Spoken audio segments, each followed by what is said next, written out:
So they're both 13-year-old and will be slugging it out on the motion. Finishing secondary education should be made compulsory for all Nigerians. So, the billionaire, the deacon. That's okay. I'm a billionaire as well. Yeah, in the works, yeah. We'll be handing them the paper to choose what side of the argument they are. Remember, it's the playoffs, the round of 32. There's so many of them. Brilliant entries we got, and we needed to start with the playoffs. So we'll see the 16 that would make it to the round of 16. Let's see how they will debate today. So they've been handed their... Oh, okay. Yes, they have. So what side are you on? I beg to differ. You beg to differ. That is... the motion. Okay, let's get it right. King Richmond Obinna supports the motion, while ADEKOLA Ed Glory, Adefola Kayomi begs to differ. Are we correct? Yes, ma'am. All right, then. So you get 3 minutes to make your presentation, 3 minutes for your rebuttal, 3 minutes for your closing. I would advise that you pay attention to your opponent when they're doing their presentation so you know what points to pick and oppose or argue when you get to your rebuttal. All right? Yes, ma'am. So our timekeeper will let you know when to start. And your time starts now. Who are we starting with? We're starting with him. Who supports the motion? He supports the King motion. Richmond Obinna. Yes. Now. We start with Go ahead.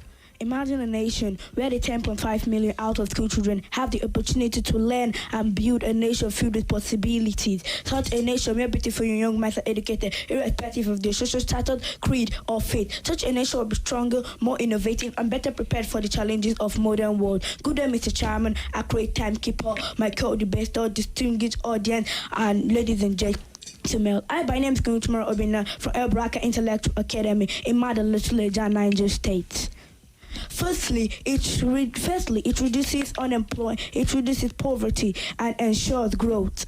Education is a powerful tool for breaking the cycle of poverty. Data from the U.S. Bureau of Labor Statistics has consistently shown that high school graduates earn more than those without diploma. It ensures that all students, irrespective of their background, have social and moral standards. Education is a powerful tool for breaking the cycle of poverty.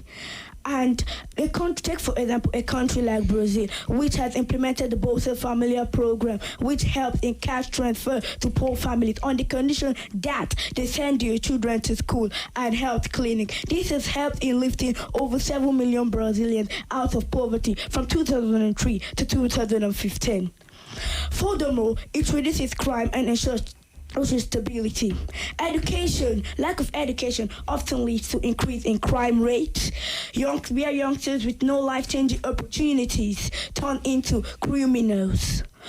That studies have shown that nations with higher education level and more than those nations with high education level experience lower crime rates.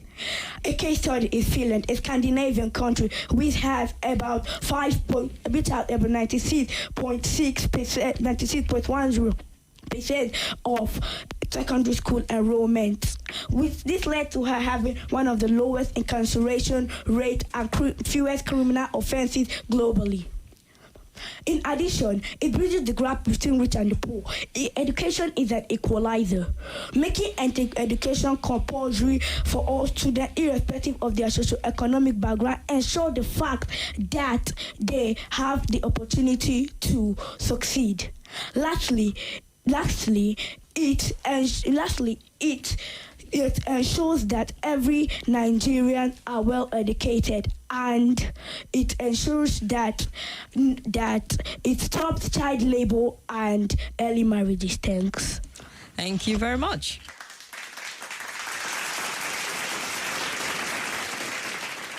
All right, spoken like a king that he is, King Richmond Obinna from El Baraka Intellectual.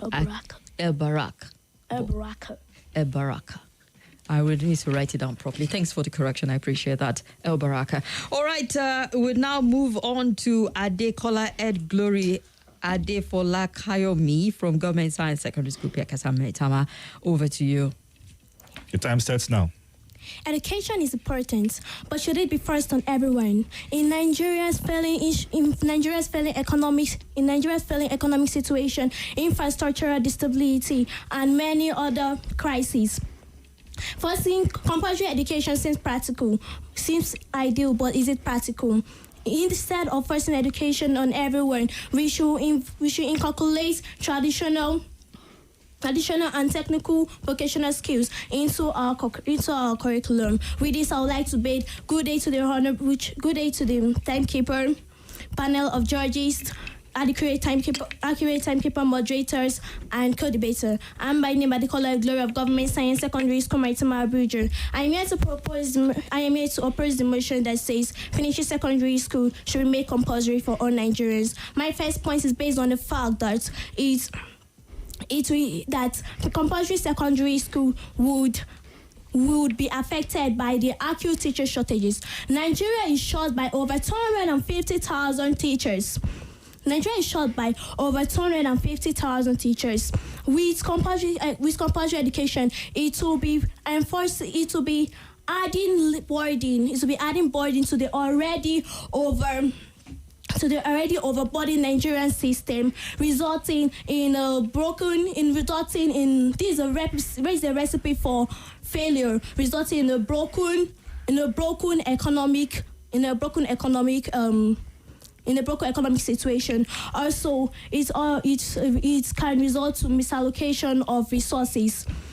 Compulsory education will be forcing billions of naira into compulsory education will be forcing millions of naira into an already broken pipeline. This will be inefficient and wasteful. Also, it will create a situation of one size fits all. Nigeria is a country with different talents, with different capabilities. Compulsory education will not make students to be able to develop their diverse talents, resulting in stifling talents that could help revolutionize our nation. Also, urban and rural inequalities. Compulsory education will not make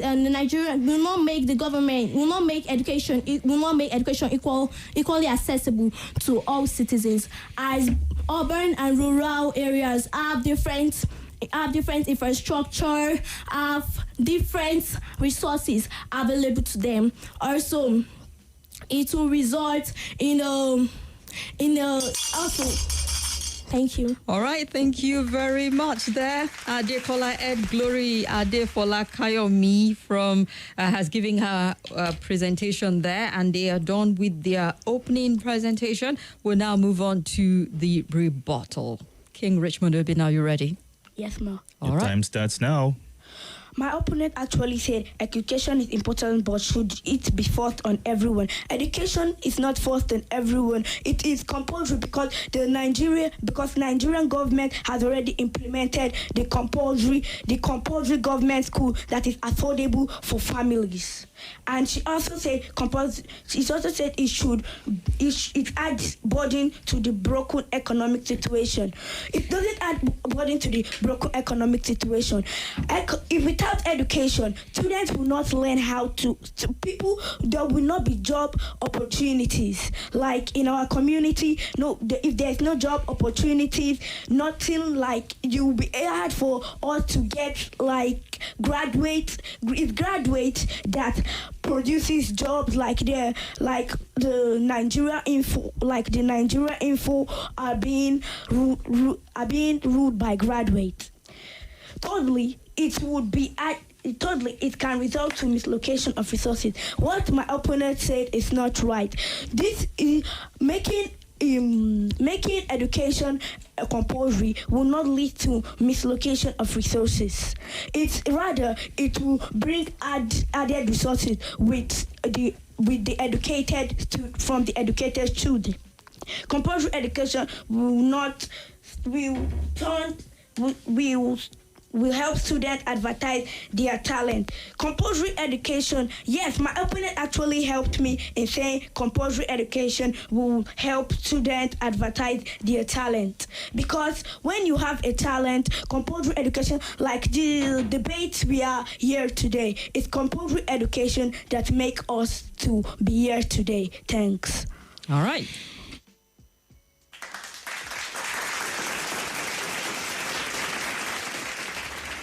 So over to you, Adekola Ed Glory, for your rebuttal. Okay. Standing on existing protocol, I remain Adekola Ed Glory Adekola Kayomi from Government Science Secondary School, Maitima. I'm here to rebut some points my opponent said. My opponent mentioned that compulsory finishing secondary school would help reduce poverty. This is so wrong, as in most cases, people who finish secondary school find it hard to get jobs in Nigeria's staggering unemployment crisis.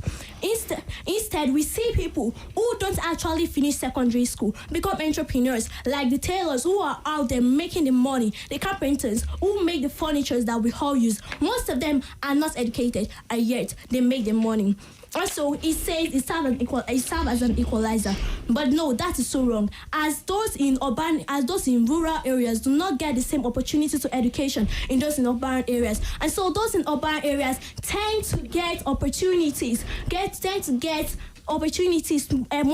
to more qualitative education than those in rural areas, thereby further widening the inequality gap. Also, he also mentioned a reduced child labor.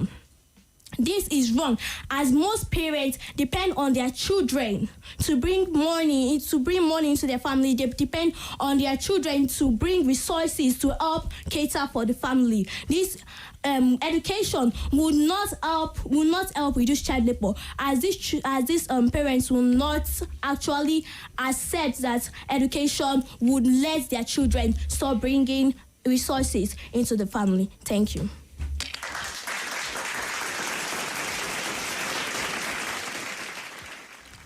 All right. Rebuttal.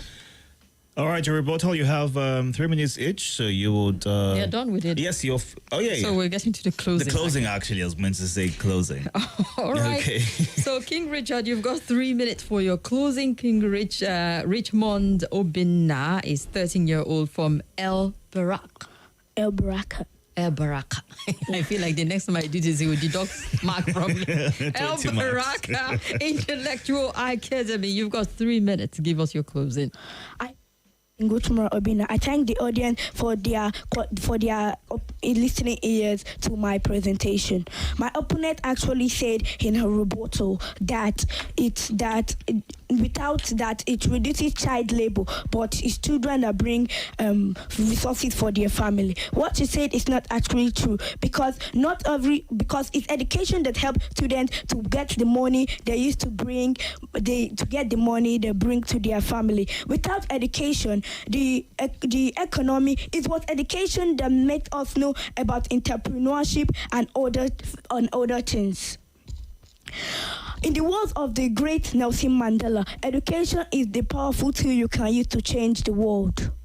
Forcing education on children does not mean that they are dull, but means that they need to learn more in their skills, even if they have like some skills like carpentry, mechanic, etc. With education, they will learn how to improve that skills, not just stay in one place. Like those working under the car, that will be improved to maybe or through mechanical engineers after finishing the school. Thanks.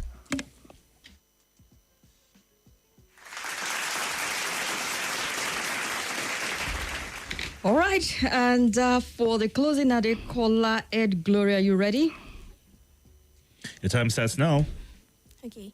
I remain Adekola Ed Glory from Government Science Secondary School.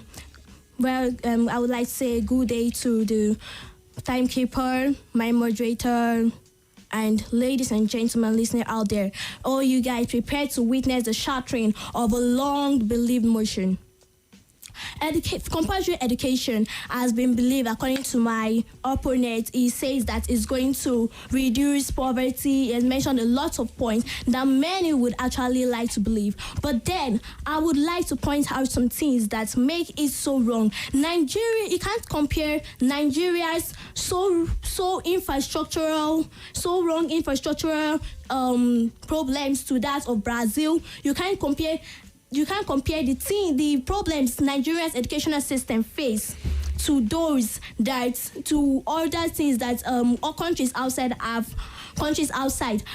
actually conquered. No, that is so wrong, because Nigeria's system faces acute teacher shortages and many other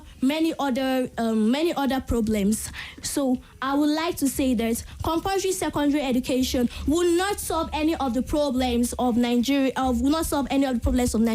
Rather, it will only create more problems for Nigeria, as dropout rates are more likely to increase, and also many other things are more likely to go wrong. Rather, we should allow children to do what they like. We should allow children to we should allow children to face their diverse talents. Focus on those that want to focus on vocational and tech skills. We should allow them to focus on the vocational and tech skills. Thank you.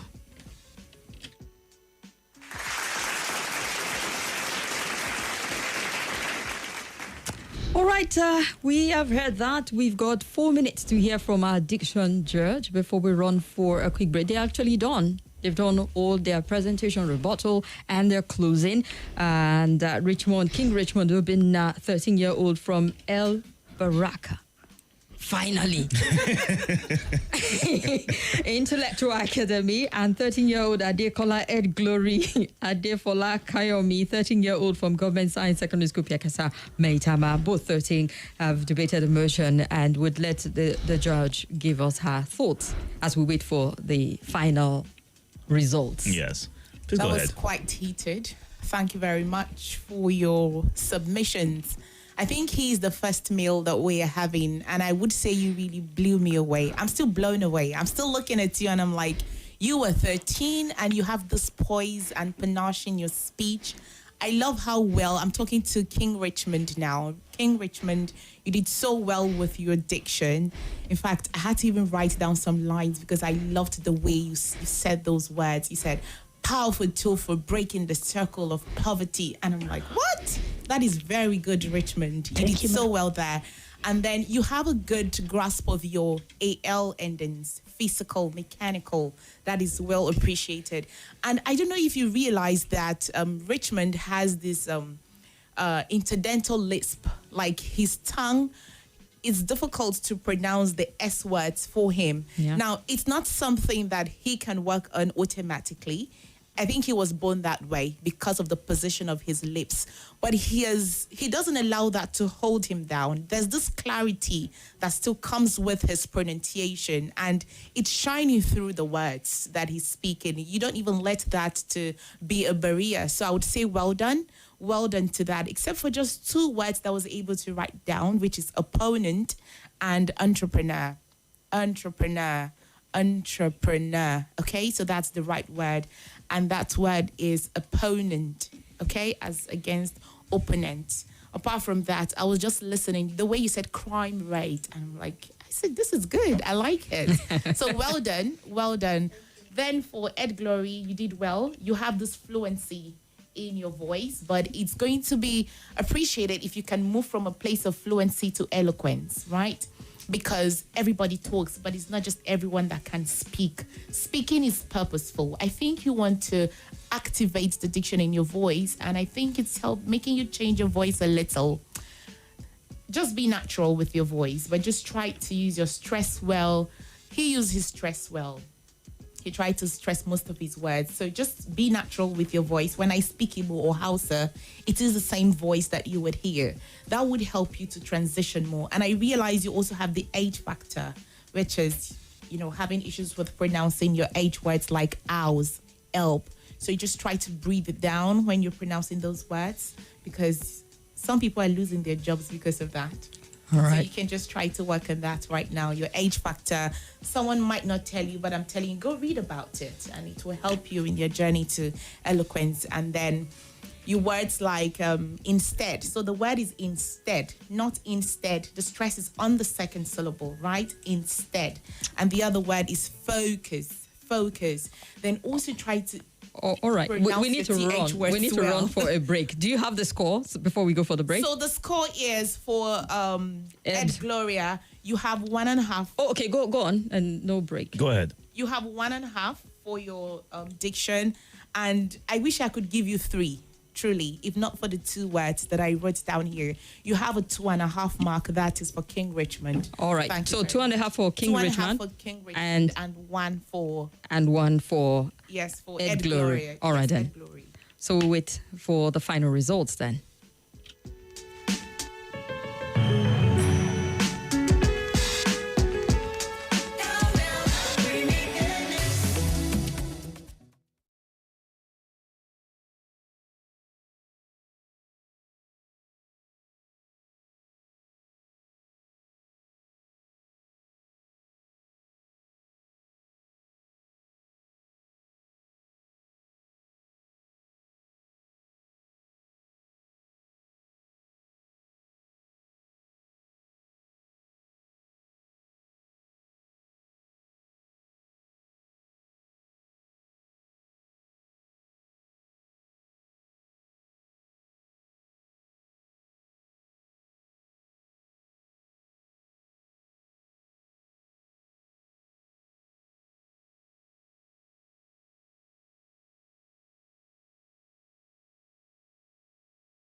All right. Abuja, you entertained intellectually, I hope, and they have been convincing, haven't they?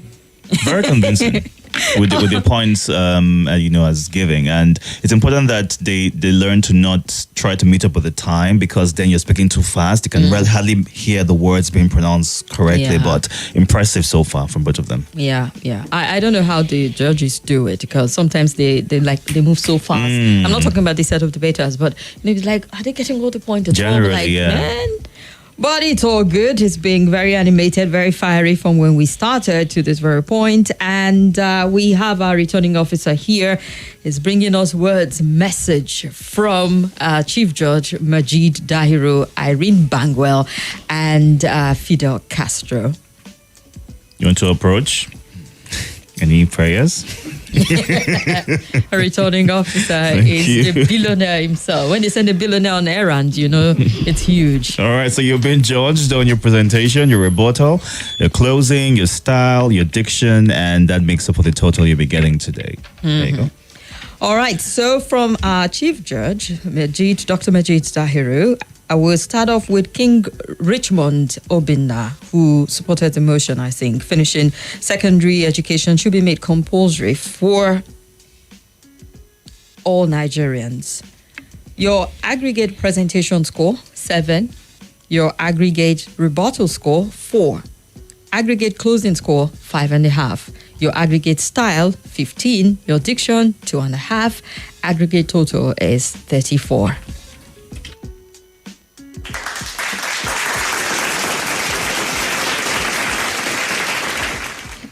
Adekola Ed Glory Adefola Kayomi. Your aggregate presentation score is 3. Aggregate rebuttal score, 2.5. Aggregate closing, 3. Aggregate style, 10. Your diction, 1.5. You got an aggregate total of 20.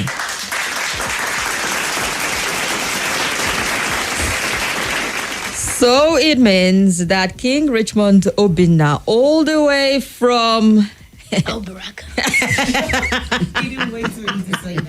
all the way from El Baraka Intellectual Academy advances to the round of 16. Congratulations to you. And congratulations to Adekola Ed Glory Adefola Kayomi. You're 13. Hopefully we'll see you in the next season of the debate. You prep yourself, you arm yourself, and take into cognizance what the diction judge has said. And hopefully we'll see you next time. Congratulations, you did good. Well done to both of you. Well done. Thank you, sir. All right, a good place to usher you out. And any final words from the diction coach? Anything you like to say or add for those who might be coming through tomorrow? Okay, so what I'd like to say is the essence of communication is to be readily heard and understood. In a bid to drive home your point, it's very important that you take your time as well to pronounce your words clearly and succinctly, because if they are not clearly said or you're so fast, you would swallow your words, and some points might even not make sense. We might not even understand where you're coming from because of how fast, you're taking your point. So it's okay to speak. Pace yourself while speaking. It helps you to speak with grace. There's this enthusiasm in it. So in as much as you want to say your point, it's okay. We're not saying be fast or speak very slowly the way I am doing, but just try to be articulate enough with your words. That is very important because it shows you are communicating. All right. All right. Thank you very much to our diction judge, Jubilant Justice. Thank you very much.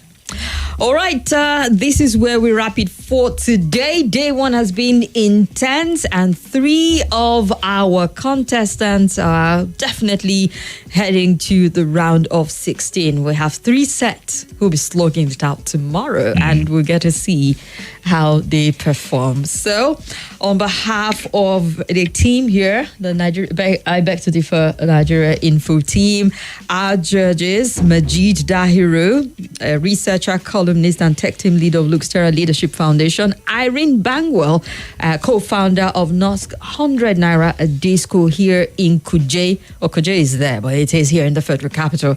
And our very own Fidel Castro, We say thank you very much to every single one for their participant. And from the Diction community, Jubilant Justice, thank you very much. You were amazing. Delighted that you were part of this and will continue to be.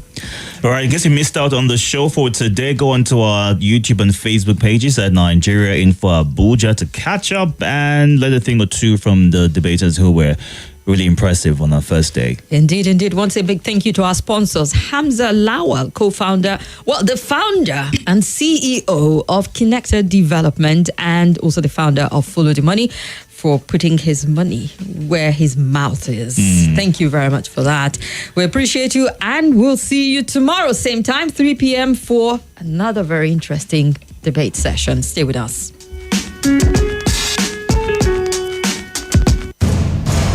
Abuja, are you ready? I Beg to Differ Debate Season 2 is here. Only the best will advance. This is Nigeria Info.